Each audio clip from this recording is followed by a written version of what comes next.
हमारी एक बहन है जिन्होंने छत्तीसगढ़ का एक वीडियो साझा किया।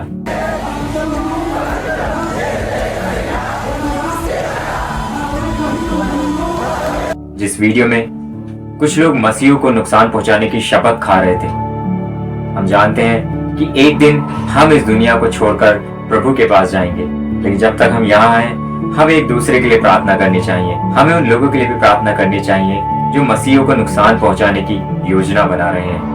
मेरे प्रिय सभी मसीह मित्रों, मैं आमतौर पर प्रार्थना के लिए नहीं कहता या गंभीर विषयों पर कभी बात नहीं करता, क्योंकि मेरी ये बुलाहट नहीं है।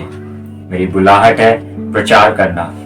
लेकिन पिछले कुछ दिनों से मैंने दुनिया में कुछ बदलाव देखे हैं। मुझे नहीं पता कि आपने ये महसूस किया है या नहीं किया है, लेकिन ये बदलाव खास तौर पर दिल्ली में रहने वाले मसीहों से जुड़े हुए लगते हैं। जैसे कि हमें याद है, पिछले दिनों दिल्ली में एक भूकंप आया और मुझे लगता है परमेश्वर हमसे कुछ बात करना चाहता है। जैसे कि आप जानते हैं, हमारे इंडिया में, दिल्ली में, छत्तीसगढ़ में मसीह लोगों के ऊपर कितना सताव है। और हम जानते हैं कि बहुत सी इस्लामिक कंट्रीज में भी मसीह लोगों को सताया जाता है, परेशान किया जाता है।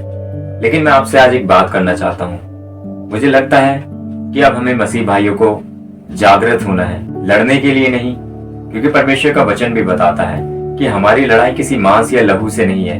हमारी लड़ाई उन अंधकार की शक्तियों से जो आकाश में रहती हैं। हमारी लड़ाई खुद शैतान से है, ना कि मनुष्य से। मैं आपको डराना नहीं चाहता ये बातें करके, लेकिन ये सच है।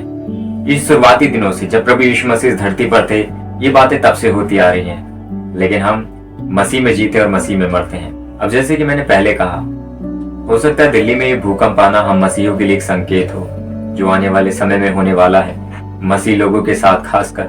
देखिए, मैं ये दावा नहीं करता कि मैं कोई भविष्य देखता हूँ, लेकिन मेरे दिल में एक बोझ है। तो ये सब बातें सुनने के बाद मेरे मन में ख्याल आया कि ये ख्याल आप लोगों से भी साझा किया जाए। मुझे विश्वास है कि हमें पूरी दुनिया में एक दूसरे के लिए प्रार्थना करनी चाहिए, खासकर उन लोगों के लिए जो सताव का सामना कर रहे हैं। हमें दिल्ली और छत्तीसगढ़ के लिए विशेष रूप से प्रार्थना करनी चाहिए। हमारी एक बहन है जिन्होंने छत्तीसगढ़ का एक वीडियो साझा किया।